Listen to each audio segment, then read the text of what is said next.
But to look at this idea that women are too emotional, and that our emotional experience, our emotions, have been essentially devalued for a few thousand years. And the problem with that is that it throws things out of balance. Now, the myth is that women are more emotional than men, and that's not true. It's not true because emotions are biological. It's not that one of us is more emotional than the other. We all have emotional experiences, but we do process it a little differently, we relate to it differently, and we have a different relationship with the whole or the other as part of our experience. And women do tend to be a little more physically connected to the emotions. But because in general emotions as a whole have been devalued because we have to be strong, we have to get ahead, we have to achieve, we have to be successful.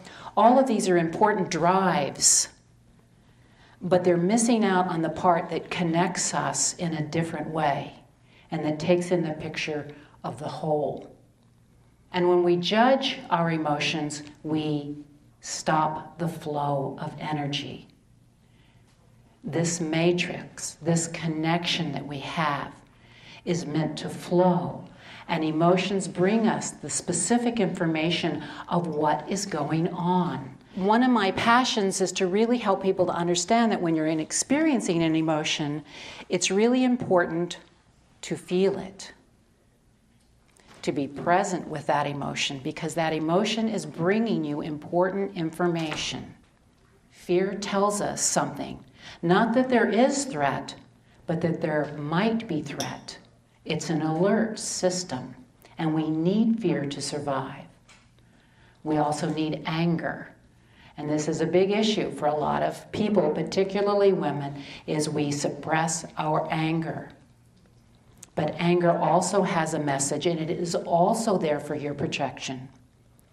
It's there to protect your sense of self, your sense of autonomy, and your integrity. And the problem with anger is it becomes misused, misunderstood. I call it the most misunderstood emotion that we have, because it does get adapted. It is used as a defense, and it can be destructive, but that doesn't mean that that's what anger is.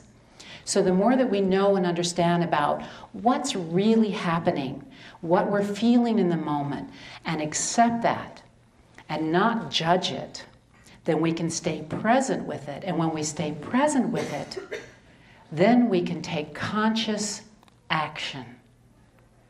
We can have a choice and make a choice to move towards something that is positive for us.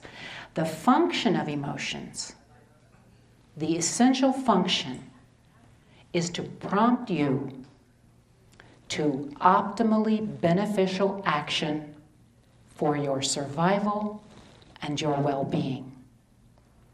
And when we cut ourselves off, when we deny and repress and judge our feelings, then we are cutting off a tremendous resource for being whole people, being connected, and ultimately being successful.